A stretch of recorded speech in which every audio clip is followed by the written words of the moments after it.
Tradiciones, culturas, formas de ver y de sentir nos han llevado de la mano perennemente a lo largo de muchas vidas por corrientes religiosas y filosóficas para hallar algo verdaderamente sagrado y eterno. Sin embargo, no cabe duda de que el ser humano siempre busca su verdad a través de muchas formas. ¿Sería válido contemplar a un árbol o a una flor con un deseo intrínseco de encontrarnos con nosotros mismos? Bienvenidos a Mundo Expansivo. Yo soy Sara Gómez y hoy tengo el placer de entrevistar y charlar con un maravilloso invitado al que hoy todos podremos conocer. Él es Joan Martínez. Bienvenido, Joan.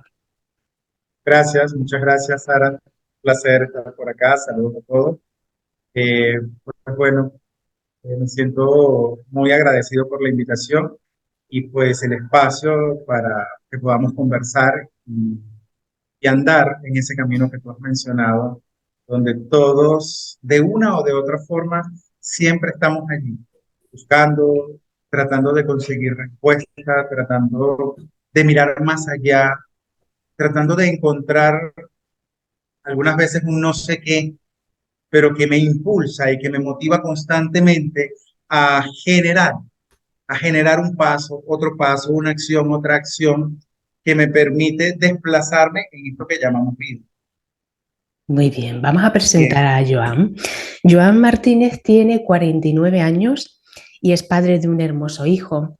Joan nació en Venezuela y actualmente reside entre Venezuela y Portugal.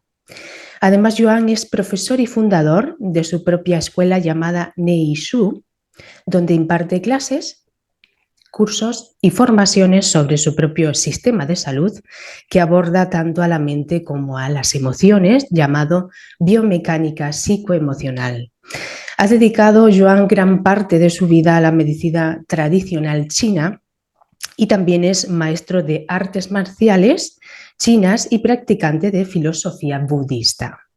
Joan ofrece sus servicios a través de su propia consulta personal como asesoramiento de manera online y presencial. Bien, vamos a comenzar con Joan porque a pesar de hacernos una idea, siempre nos gusta introducirnos en el mundo del invitado o la invitada y en este caso contigo voy a abrir este espacio con una pregunta muy especial que siempre le hago a cada invitado. ¿Con qué soñaba Joan cuando era pequeño? con tener contacto con muchas personas, llegar a tener la posibilidad de influir sobre muchas personas. ¿De qué manera exactamente? Pues no lo sabía. En la preadolescencia conocí las artes marciales chinas, conocí la tradición china y fue mi gran amor. Se convirtió en mi gran pasión, en mi gran camino. De hecho, lo digo muchas veces, para mí la tradición china, la cultura china me salvó la vida porque me permitió encontrar un camino donde no veía ninguno.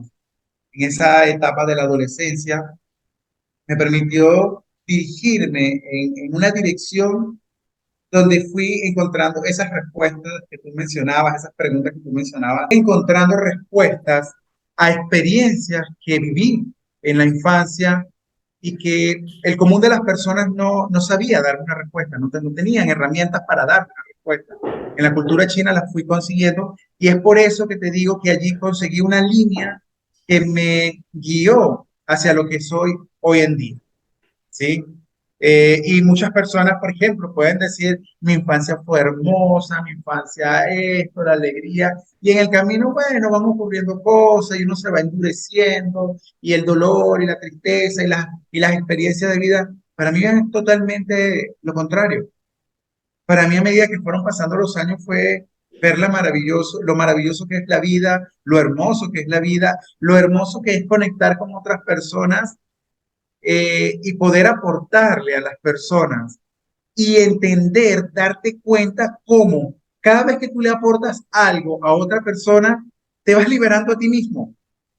Es un proceso increíblemente hermoso porque puedes ver cómo en ese dar a otro te estás dando a ti mismo. Hace poco, en un diplomado de neurociencia que realizaba. Lo entendí desde el punto de vista de la neurociencia. Dentro de muchas cosas soy un apasionado por la neurociencia, la cual conocí en el año 2009 y desde allí comencé a fusionarla con todo lo que ya hacía. Y hace poco, pues veía cómo el tema de los neurotransmisores nos explica también el por qué nosotros cuando podemos aportar a otro, nos sentimos liberados. Entonces, ya no es solamente un tema desde lo psicológico, no es un tema desde lo energético, sino que conseguimos la explicación a nivel bioquímico y por eso amo la neurociencia, porque es ir cada momento a través de mi propia práctica, al tomar este conocimiento, poder verificar en nuestras ciencias occidentales lo que la cultura china ha dicho durante muchísimos años. ¿Sí? Entonces, luego, continuando en la respuesta a la pregunta que me hacía, pasando a la adolescencia, cuando ya tenía una base en la formación, pues comencé a entender ese deseo de contactar con las personas. Ese deseo pasó de pensar en que quería ser muy famoso, de pensar en ser artista, de pensar en ser abogado, ¿sí? Para ayudar a otros, pensar de ser médico para ayudar a otros. Y pues me di cuenta cómo el camino de vida me fue llevando hacia eso que yo soñaba, pero de una manera distinta, relacionado con la salud física y con la salud psicoemocional del ser humano, a través de el proceso psicocorporal, a través de cómo nuestro cuerpo puede influir sobre nuestros órganos, sobre la salud de nuestros órganos, a través de cómo el movimiento puede influir en la salud de nuestros órganos y puede influir en nuestra salud psicoemocional. Entonces, el cuerpo para mí, el manejo del movimiento ha sido siempre vital dentro de mi proceso. Entonces, esto es un poco lo que soñaba hacer cuando era niño y que pues lo soy. Soñabas bien alto el querer poder ayudar a otros y no era más que el camino a encontrarte a ti mismo.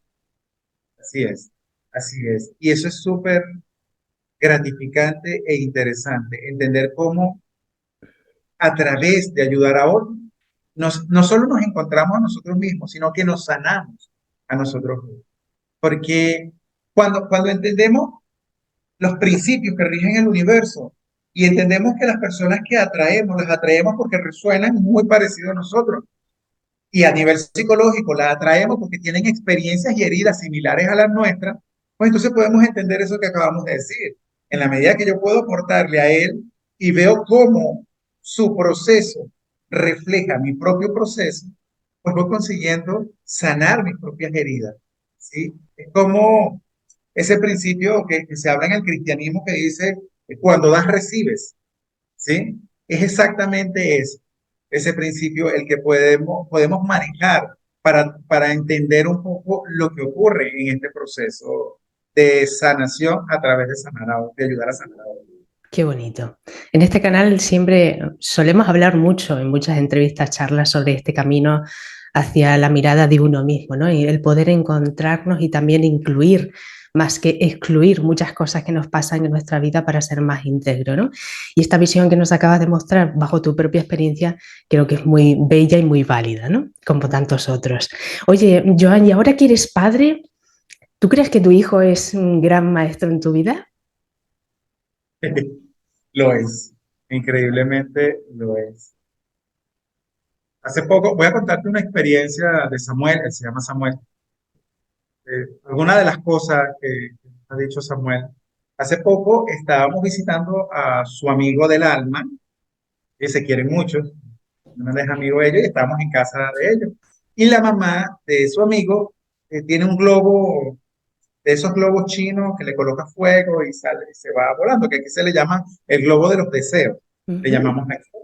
Entonces, el amiguito, quiero ir a Disney, no sé qué, una tablet, pidiendo sus cosas, lo meten allí, no sé qué, y Samuel muestra y dice, bueno, yo lo que hice fue, es que yo escribí deseos infinitos y dibujó el símbolo del infinito. Y me dice, claro, papá, claro, mamá, porque si es deseo infinito, está incluido todo. Todo lo que queramos está allí dentro. cualquier cosa que nosotros queramos para nosotros y hasta que los mares puedan estar limpios nuevamente. Wow. Entonces, bueno, nada, eso es uno Samuel es muy ese es más o menos inteligente. los mensajes que nos da Samuel cada cierto tiempo. Hace poco, en estos días, le dice a su mamá que si ella pudiera pedir 3 deseos, ¿qué pediría?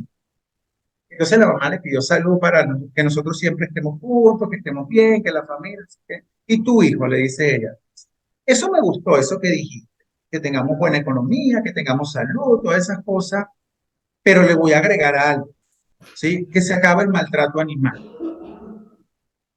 Entonces, cosas como esa es el gran mensaje que Samuel constantemente nos está dando.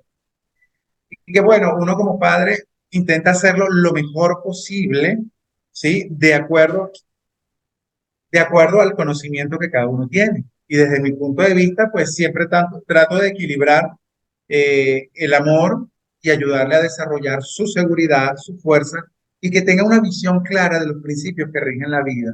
Para Samuel, una de mis grandes enseñanzas de Samuel es que él entienda cómo todo lo que nosotros hacemos en la vida tiene consecuencias, porque ese es el principio de la ley de causa y efecto, la cual es la que rige todo el universo. Todo lo demás deriva del principio de la ley de causa y efecto. Y esto pues le ha permitido a él comenzar a ver desde temprana edad cómo eso ocurre a su alrededor, ¿sí? Y cómo ocurre alrededor de los demás. Y pienso que es súper, súper importante. Pero Samuel sí, Samuel es un gran mensajero. Nos viene a sacudir cada cierto tiempo. Qué bien. Me alegro que lo destaques porque es verdad que cuando uno es padre o madre, la vida le cambia, pero sobre todo su mirada, ¿no? Y hace que conecte con tu corazón más que otra cosa, ¿no? Y tus hijos parece que son los grandes mensajeros y te recuerdan también de qué trata la vida, cómo vuelve a funcionar. Cuando te pongas muy serio, muy tenso, recuerda que esto también forma parte de ese juego de la vida, ¿no? Y que tú también eres un hijo más de esta fuente, al fin y al cabo, de este universo infinito, ¿no? Y eso también es muy bello, ¿no crees, Joan? Y es súper importante dejar que los niños sean. Los niños vienen con una claridad que aunque no es totalmente consciente, traen una gran claridad. Otro evento con Samuel, que te podría contar muchísimo, pero te voy a contar uno más, que es súper importante. Hace aproximadamente 5 años, 6 años, una cosa así. Él tendría entre 4 y 6 años, no recuerdo exactamente la edad. Está con mi mamá, hablando con mi mamá, y le dice, ay, abuela, tienes la piel caída, estás viejita, le dice. Entonces, mi mamá le dice, sí, pues cuando todos crecemos, pues ponemos más o menos así y tal. Le dice, sí, tú estás cerca, tú estás más cerca de la muerte, le dice a mi mamá, y mi mamá se queda así, pero dice, pero no te preocupes, porque después vas a volver y vas a tener una familia bonita como esta. ¿Sí? Entonces, es permitirle a los niños que su claridad no se desvanezca, no tapemos la claridad de los niños con nuestros conceptos, con nuestros limitantes, con nuestras ideas. Es permitirles que ellos continúen en esa claridad y que olviden lo menos posible. Porque por temas de desarrollo psicológico, ellos van a tender a olvidar ciertas cosas, eso es normal que ocurra. Pero en la medida que en el hogar eso se mantenga, pues ellos van a olvidar lo menos posible. ¿Sí? Uno de los grandes mensajes que Samuel trajo a mi vida como familia es entender el orden de las prioridades. Aquí en Venezuela nosotros tenemos un dicho que dice luz para la calle, oscuridad para la casa. Y se refiere a las personas que fuera son muy bondadosos, ayudan a las personas, tienen mucho conocimiento, son súper exitosos a cualquier nivel, económico, intelectual, como sea, pero abandonan a la familia. ¿Sí? Se dedican tanto al trabajo, al afuera, que cuando miran hacia atrás, pues la pareja a veces ya no está, que la abandonaste totalmente, y los hijos no te quieren, porque los abandonaste totalmente y cuando te necesitaron no estabas aquí. Entonces, el mensaje allí es entender cómo el orden de prioridades es súper, súper importante y entender la medida. Cada uno tiene sus medidas y cada quien toma la decisión, no es cuestionable ninguna. Pero sí entender cómo si yo decidí tener un hijo, pues ese hijo, yo debo hacer honores a esa decisión que tomé de tener ese hijo y dedicarle el tiempo adecuado y no permitir que el trabajo y el afuera nos alejen totalmente de la familia, sino crear un equilibrio entre ese propósito de vida que tú tienes y la familia, que la familia es parte, siempre va a ser parte de nuestro propósito de vida. Y es súper importante generar ese equilibrio entre el afuera y el adentro. Siempre le digo a las personas, si alguna vez te toca tomar la decisión de ser luz para la calle y oscuridad para la casa, escógelo al revés. Sé luz para tu casa, para tu familia. Si quieres, vuélvete oscuridad para la calle, que no tiene por qué ser. Pero imaginemos en un supuesto donde tuvieras que tomar una decisión extrema, porque la casa, la familia, los hijos, es la prioridad. Siempre tiene que ser la prioridad de nuestra vida. Hay personas que deciden diferente y como te digo, eso no es cuestionable, eso es simplemente mi visión sobre los hijos y la familia. Bueno, viendo que eres un hombre bastante disciplinado, muy tradicional, me gustaría hacerte otra pregunta porque creo que también es muy importante bajo tu bagaje de experiencias. ¿Cuándo llega verdaderamente la maestría interior y qué se necesita para encontrarla? La maestría interior es la vida. No hay un punto donde llega como tal, salvo que hablemos de la gran iluminación.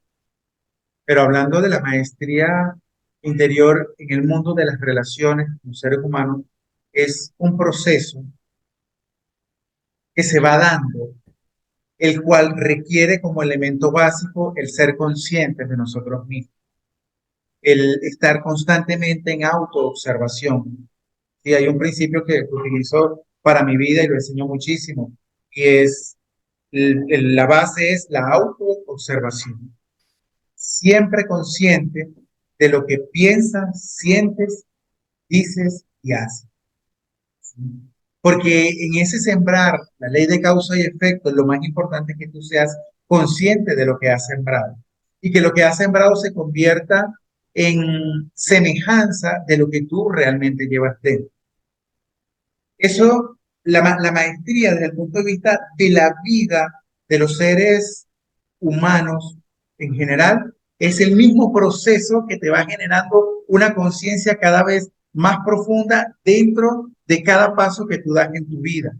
Si lo hablamos desde el punto de vista de las tradiciones antiguas, pues entonces estaríamos hablando de la santidad, desde el punto de vista del cristianismo, del nirvana, desde el punto de vista de Oriente, de Transatori, de la gran iluminación, ¿verdad? Como se le llama en el budismo, que lleva unos elementos distintos, porque entonces allí entran otros principios, ¿sí? Cuando hablamos de la maestría en un ser humano que, que se va en el camino de la conexión con los demás seres humanos, lo más importante es el ser consciente, la empatía, lograr esos elementos que te permitan generar una relación armónica.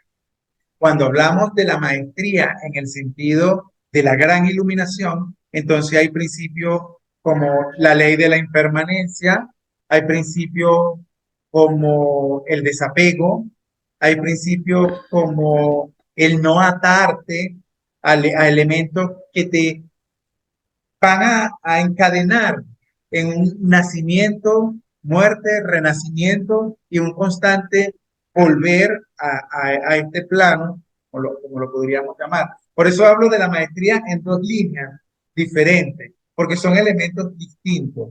No es la misma maestría a la que podemos hablar con una persona que ha decidido vivir la vida con amigos, con familia, con el desear cosas, el lograr cosas, ¿verdad? El éxito, los proyectos, todos estos elementos que implican a una persona común, pero que genera una maestría dentro de ese proceso de vida. A el maestro iluminado, que no se aferra a nada, que está en constante atención y plena conciencia de sí mismo para no generar elementos que lo aten al renacimiento y que logre de verdad a través de esa conciencia plena, el servicio y el amor fraternal, el amor universal, lograr la unión otra vez con el todo. ¿Sí? Entonces es muy importante entender que son dos tipos de maestría distintas, pero que los dos, esos dos caminos son caminos de maestría, pero que en general no hay un punto exacto, es la vida y ese proceso que te va llevando a diferentes estadios de maestría. Muy bien. Veo que para ti es muy importante la palabra movimiento. Y me gustaría saber qué te llevó a ti a conocer y practicar el budismo. Cuando era niño, yo no me crié con mi mamá. Puedo decir que me crié un poco aquí, un poco allá, en casas de diferentes familiares. Y es eso que te hablé de que viví experiencias muy duras en mi infancia y que la cultura china me permitió encontrar un camino de revelación para reconectarme con la espiritualidad. Y es allí donde aparece el budismo. El budismo aparece en mi vida a la edad de 13 años, 12 13 años por allí, con las mismas personas que me comenzaron a enseñar artes marciales. Me mostraron lo que era el budismo, los principios del budismo, como una filosofía, no como religión, sino como una filosofía de vida, como elementos que me podían ayudar a generar una vida mucho más plena. Cuando el budismo me presenta el principio de la reencarnación, ese fue el punto que yo te dije, donde yo te puedo decir que yo recuperé la fe en que existe una fuerza universal a la que llamamos Dios, por ejemplo, tiene muchos nombres. Porque antes de eso yo decía, si Dios existe, imagínate, era un niño menor de 13 años, si Dios existe, es un loco, esa cosa no existe. Porque ¿cómo va a existir y que dicen que es amor, que no sé qué cosa? Y un niño que no tiene responsabilidad de nada tenía que haber pasado las cosas que yo viví. Eso no existe. De esa forma hablaba yo a los 10 11 años. Cuando yo conozco el budismo y el budismo me presenta la reencarnación y me dice que nacemos con los padres que necesitamos para continuar evolucionando y resolver cosas que hemos traído de otra vida, yo dije, ahí dije, ok, ahora sí lo puedo entender. Y ahí la creencia en Dios se transformó totalmente. Y ese Dios de bolsillo al cual voy a ir a rezar para, para poder comprarme el carro, o que voy a ir a rezar para tener esto, para aquello, para lo otro, desapareció totalmente, totalmente. ¿Sí? Yo no creo en un Dios de bolsillo al que yo voy y le pido cosas. Yo creo en una gran fuerza universal a la que pertenecemos y que nosotros, con nuestras decisiones, dirigimos esa energía creadora en la dirección que nosotros queramos, consciente o inconscientemente, pero somos nosotros los creadores de nuestras propias experiencias, ¿sí? Y aún hasta la de la infancia, porque las hemos creado en otra vida. Yo hablo muy poco del tema de la reencarnación porque sé que es un tema muy álgido, que hay personas que no les gusta y que van a pelear contra esa teoría y que eso no existe, no importa. Yo estoy hablando de mi experiencia. ¿Sí? Y me tomo la libertad hoy de mencionarlo, porque como te digo, casi no lo toco, porque no me gusta la polémica.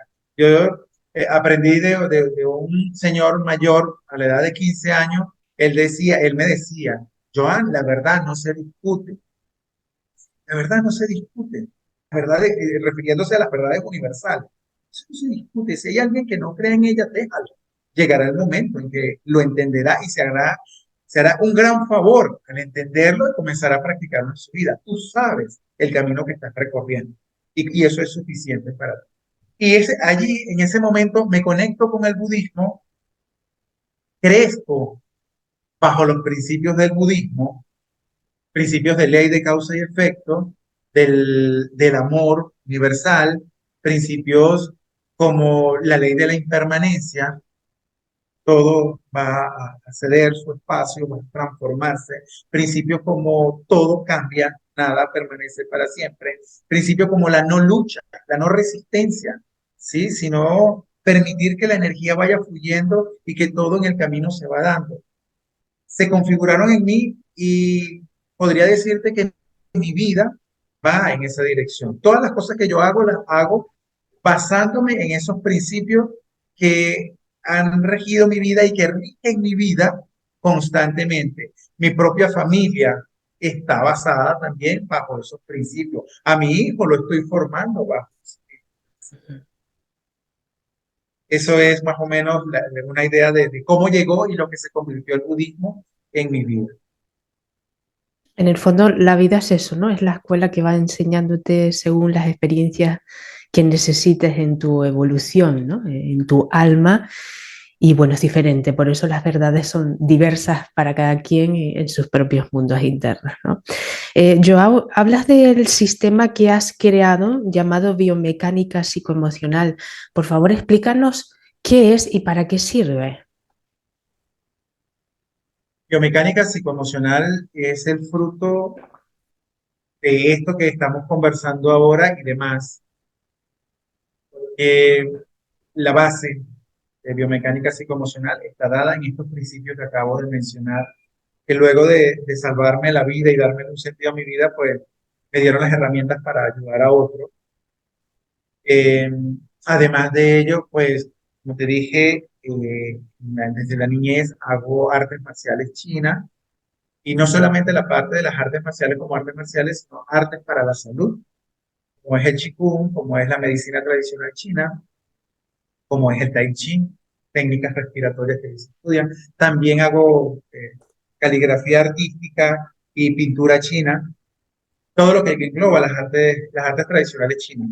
Pero en este sentido, tomé las herramientas que nos da la medicina tradicional china y estas prácticas psicocorporales como es el Qigong y es el Tai Chi, que luego se le sumó mis estudios sobre la conducta del ser humano y luego se le sumó la neurociencia para fusionarse en una serie de técnicas que abarcan los diferentes ámbitos del ser humano. Ámbitos como la conducta, la psicoemocionalidad, la salud física, las relaciones interpersonales, la historia familiar, porque también soy constelador familiar, eh, las relaciones de pareja y los diferentes elementos que van a conjugar a un ser humano. Eh, y se configuraron de una manera tal que nos permite, a través de técnicas psicoterapéuticas, técnicas psicocorporales, basadas todos en la medicina tradicional china, el estudio de la neurociencia y el comportamiento del ser humano, para aportar herramientas que te permitan transformarte utilizando todos los elementos que te configuran. La biomecánica psicoemocional parte de la idea que para lograr un verdadero cambio, para lograr una verdadera transformación, para retomar nuestra salud, necesitamos utilizar la conducta, la mente como un solo principio, el cuerpo como una máquina de moverse, como la herramienta que nos permite desplazarnos aquí, pero entendiendo que cada postura que tú asumes desde el punto de vista de cómo te levantas, de cómo caminas, de cómo te sientas, tiene que ver con lo que tú llevas dentro, está reflejando lo que tú llevas dentro.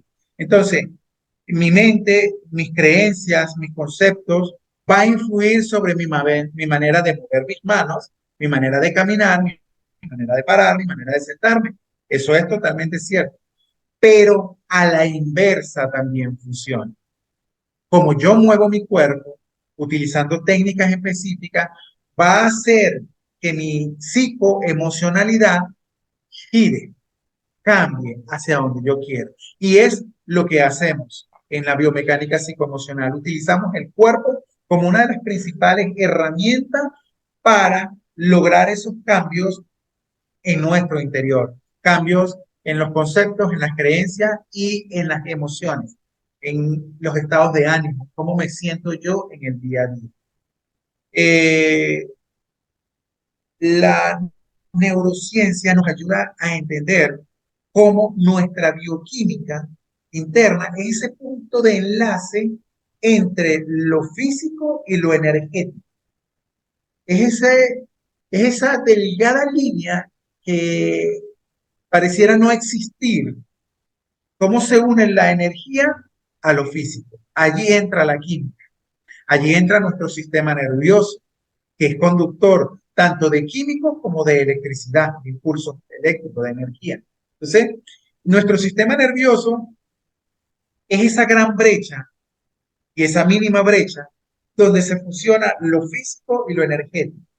Si miramos el yin y el yang, ¿verdad? El símbolo del Tao, ¿verdad? Él no se llama yin y yang, se llama Tao, en realidad. Ese punto donde se conecta, ¿verdad? Lo blanco y lo negro, o lo rojo y el azul, dependiendo del color que se utilice, allí está el sistema nervioso. Esa línea que no se ve, pero que está allí porque es donde el blanco y el negro se tocan, ese es el sistema nervioso, donde la electricidad y el químico permiten que lo energético y el cuerpo se fusionen. Y la psicocorporalidad que utilizamos en biomecánica psicoemocional permite que nuestro sistema nervioso logre esa conexión de una manera fluida, de una manera armónica. Entonces, ¿qué vamos a producir en nuestro interior? Dos cambios fundamentales. Que nuestra psicoemocionalidad se armonice. No que se equilibre, porque el equilibrio siempre va a ser roto, sino que entre en un movimiento armónico donde mis diferentes emociones puedan fluir conscientemente. Y este proceso va a generar un cambio en mi salud física. Dentro de nuestra técnica, cada uno de nuestros órganos tiene una connotación donde lo orgánico, lo físico, lo químico y el funcionamiento de ello va a estar relacionado con nuestra conducta, con nuestras creencias y con nuestras actitudes. Si tú me preguntas a mí, ¿con qué está relacionado el hígado? Yo te podría decir, o busquemos un órgano más simple, el hígado es el órgano más complejo que tenemos dentro de nosotros. ¿Con qué está relacionado el riñón? Yo te podría decir, desde el punto de vista de la medicina tradicional china, pues el riñón tiene que ver con la voluntad, con la responsabilidad, con los miedos, y te podría nombrar con el placer, podría nombrar unos 4 o 5 elementos con los que tiene que ver. Ahora, desde el punto de vista de la biomecánica psicoemocional, el órgano como tal no tiene una connotación emocional fija, específica, sino que va a estar utilizando la analogía, él va a representar diferentes creencias, conductas y actitudes dentro de mi personalidad. Basándonos en el principio de que no existe una enfermedad, existe un ser que tiene una condición específica en un momento puntual, a la que le llamamos un ser enfermo, para decirlo de una Como un manera conflicto. más conocida. ¿Sí? Pero eso es un ser que tiene una condición específica en un momento puntual.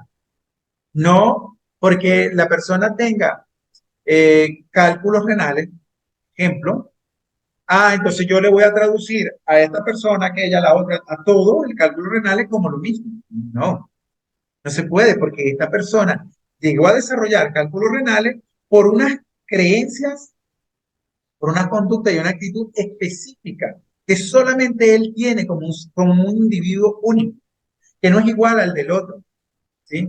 Entonces, por ejemplo, algunas veces cuando los alumnos están comenzando a estudiar y me dicen, pero no tenemos una guía donde podamos ver. No, tenemos unos principios, pero tienes que aprender. Entonces, ¿qué ocurre? Que no es tan simple de aprender.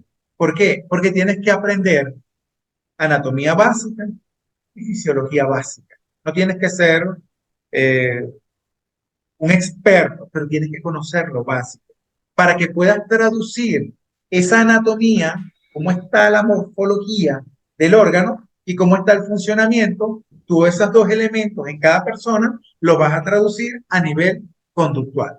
Estos son más o menos los principios que nos guían dentro de la técnica de biomecánica psicoemocional para poder ayudar a otros. Y además entendemos que cada cuerpo es un mapa de experiencias de vida, por eso siempre va a estar el aprendizaje, ¿no? De la persona y del profesional que le esté tratando de esa manera, ¿no? Porque cada persona es un mundo, ¿no? Así es. Y sabes que recuerdo cuando era un adolescente, se le cuestionaba mucho y se le sigue cuestionando ahora a la medicina alopática el, el tema de que existen, para ellos existen enfermedades y te tienen patrones para atender a todo el mundo igual. Si bien hay elementos que están muy bien, hay elementos que están muy errados. Pero resulta que las técnicas emergentes que han ido surgiendo a lo largo de todos estos años comienzan a caer en lo mismo y comienzan a escribir recetas como si todas las personas que tienen cálculos renales pudieran ser tratadas igual. No pueden ser tratadas igual, porque las razones son totalmente distintas. Entonces, lo que sí podemos tener presente es los elementos con los cuales van a ser tratados. ¿Sí? Dentro de la biomecánica psicoemocional tenemos los siguientes elementos. El cuerpo para influir sobre nuestro interior. La mente y las emociones para influir sobre nuestro cuerpo. La alimentación, que es básica y elemental. ¿Por qué? Porque si partimos de la idea que la química de nuestro cuerpo es el punto donde podemos juntar la energía y nuestros órganos, el alimento es el que va a determinar cómo está esa química en nuestro cuerpo. ¿Sí? Entonces, las emociones nos hacen que nosotros comamos determinadas cosas, pero nuestra comida hace que vivamos nuestros procesos emocionales de diferentes maneras. Entonces, basándonos en estos tres principios, podemos tratar a cualquier persona. Pero ¿de qué forma? Cada persona que llegue te va a mostrar un panorama totalmente diferente y tendrás que amoldar el conocimiento que tienes a la experiencia puntual de ese ser que tienes al frente. Me parece un sistema muy, muy interesante, muy inspirador también, porque destacamos que tienes un Instagram donde hay muchísimas personas que te siguen y yo he visto que pones tips muy interesantes con mucha información que debemos, creo, de tener en cuenta, ¿no? De alguna forma para con nuestra salud y nuestra visión y que nos ayude pues un poco a cambiar, ¿no? Me parece muy interesante, ¿verdad, Joan? Gracias, gracias. Sí, y pues mi Instagram en realidad es eso, es una prolongación, una extensión de mi escuela. Esa es la idea de esa red social, que esté allí y que la persona que quiera entre y consiga información que le sirva de ayuda. Eso es lo que... Joan, sé que tratas y abarcas temas muy importantes como lo son, que esto poca gente lo conoce, abarcas temas sobre la sexualidad. A mí me gustaría saber tu punto de vista sobre ello. ¿Crees que la sociedad está avanzando hacia una libertad sexual más consciente? Nosotros vivimos una etapa de la evolución de la humanidad bien interesante. Nuestros abuelos, va a depender mucho de la sociedad, pero nuestros abuelos, bisabuelos, etcétera, subyugaron tanto a la mujer y ellos se colocaron pesos tan grandes sobre sí mismos que ahora la sociedad comienza no, porque ya tiene un rato. Lo que pasa es que dentro de la historia de la humanidad es como un comienzo. Si no ha pasado, para ti y para mí han pasado muchos años en este proceso, pero para la historia de la humanidad es un instante. A vivir un gran cambio en el tema de la sexualidad y del sexo. Suena muy parecido, sin embargo, no es lo mismo. Y abarquemos o hablemos un poco sobre el hombre y la mujer. La mujer contemporánea, nosotros ahora, fue inducida, fue llevada, fue educada, tanto por la sociedad, poder social, como por las madres, las abuelas, lamentablemente a ver al hombre como el enemigo,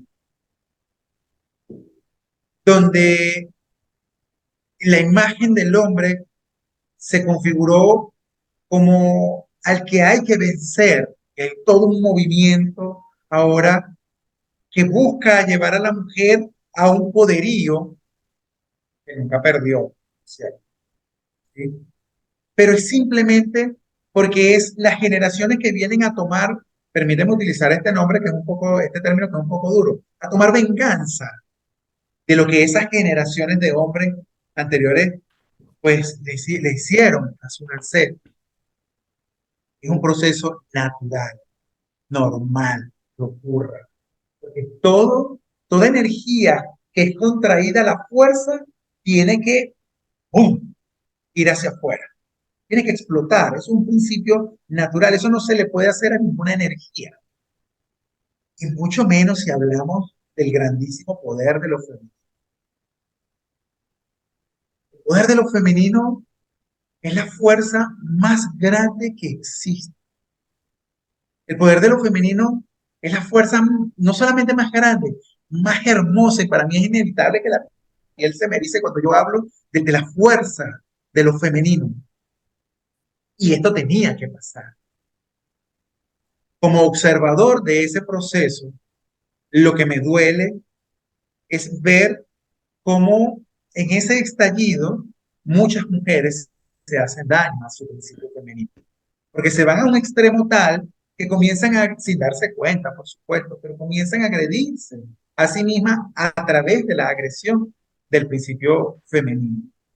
Eso está generando una contraparte en lo masculino, donde lo masculino, al ver la explosión, todo esto es inconsciente, pero al ver esa explosión de lo femenino, ha comenzado a minimizarse y a perder su fuerza, ¿sí? Entonces, vamos a utilizar alegorías, porque este tema es muy delicado, hasta las palabras que uno pueda decir, Mm. cualquier palabra que uno pueda decir puede ser malentendida, entonces es necesario explicarlo muy bien. Entonces imagínate en el pasado, aparentemente, y esto es mera apariencia, el poder de lo masculino estaba aquí arriba, subyugando a lo femenino. Eso es solo apariencia, lo repito. Ahora pareciera que la cosa se está yendo al contrario, ¿sí? Y eso está haciendo mella en el principio masculino de los jóvenes. Vamos hacia una evolución de la sexualidad y lo sexual. Claro que vamos hacia allá. Lo que pasa es que estamos viviendo un momento de compulsión, de explosiones, a veces hasta de lucha de poderes, pero eso es necesario para llegar a la armonía de esas dos grandes fuerzas, que es la fuerza de lo masculino y la fuerza de lo femenino. Esto no es fácil de hablarlo, de conversarlo, porque como te digo, es muy delicado y yo soy un gran defensor de lo femenino, pero con una visión muy específica, no hacia el feminismo que plantea la sociedad, que muchas veces sigue manipulando a través de ese supuesto feminismo, sino hacia la profundidad de esa fuerza, de esa energía, de esa psiquis femenina que lo puede abrazar todo, ¿sí? Y que lo podemos ver en la experiencia de cualquier hombre y cualquier mujer, cómo la mujer es capaz de autogestarse, de autonutrirse, de auto, pudiéramos decirlo, auto procrearse, ¿sí? En muchos sentidos. El hombre no es tan capaz de eso, ¿sí? El hombre tiene sus propias características, ¿sí? Y el temor a esa fuerza femenina fue lo que hizo que nuestros ancestros hicieran las cosas que se hicieron en su momento, muy doloroso. Y hay algo que quiero mencionar aquí, que es súper importante. No sé si hay alguna otra persona que haya hecho, se haya dedicado a investigar esto, pero yo lo hice y lo voy a resumir en esta visión que te voy a plantear. Las patologías de nuestras abuelas, y te lo hablo desde el punto de vista de estudios que se hicieron para ver cuáles eran las patologías femeninas, ¿verdad? En el momento de nuestras abuelas y nuestras bisabuelas. Y las patologías femeninas más comunes, ¿sí? Eran la artritis y problemas de tiroides, ¿sí? Patologías relacionadas con las articulaciones, porque también podríamos incluir allí la gota, ¿verdad? Ustedes que están allá de aquel lado, y problemas de tiroides. Cuando miramos un poco y analizamos a grandes rasgos, sin hacer estudios específicos en cada persona, vemos que toda patología de las articulaciones tiene que ver con sentir que yo no puedo moverme, que yo no puedo hacer lo que yo quiera, que yo no puedo crear, que yo no puedo avanzar, que yo no me puedo desplazar, que yo no puedo generar, ¿sí? Y esas eran las lamentables experiencias de muchísimas de nuestras escuelas con nuestros abuelos. Y cuando hablemos el problema de la tiroides, los dos elementos básicos de la tiroides son la comunicación y el poder realizar mis deseos, expresar mis deseos, aquello que yo quiero y siento interiormente. ¿Y qué pasaba con ellas? Que muchas veces no podían ni siquiera estudiar. Muchas veces ni siquiera decidían con quién casarse, porque las casaban porque era así que se tenían que casar. Con ese era que tenían que casarse. Entonces, pues no es extraño ahora con este conocimiento ver por qué este era el índice eh, altísimo en las mujeres y era considerado patología de mujeres. Porque el hombre,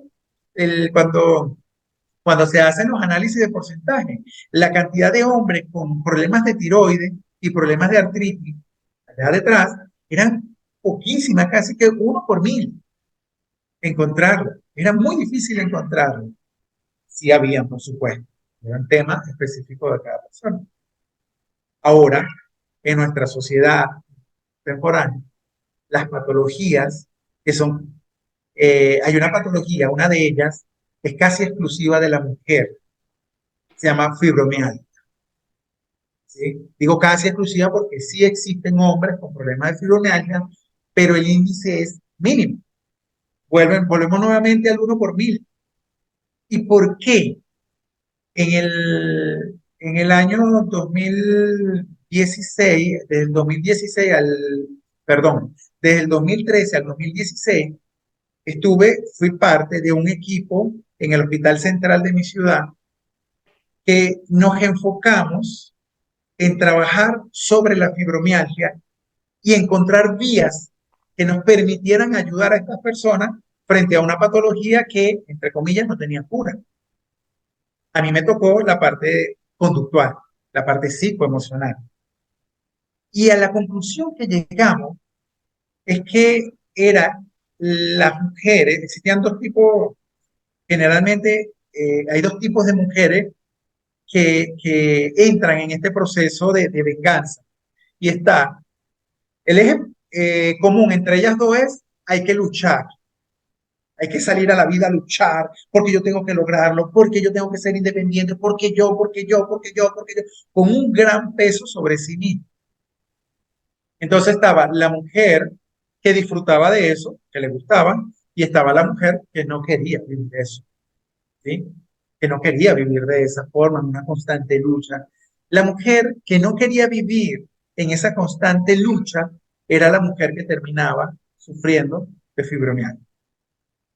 La mujer que disfrutaba de ese proceso no desarrollaba fibromialgia, pero un gran porcentaje de ella luego no tenía la capacidad de tener un bebé, ¿sí?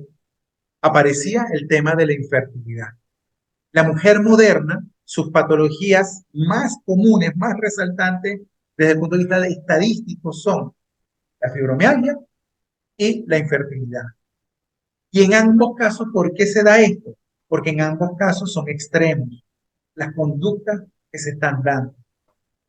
Que vamos hacia una gran evolución desde el punto de vista del poder de lo femenino y lo masculino y por supuesto del tema sexual como tal, por supuesto, hacia allá vamos.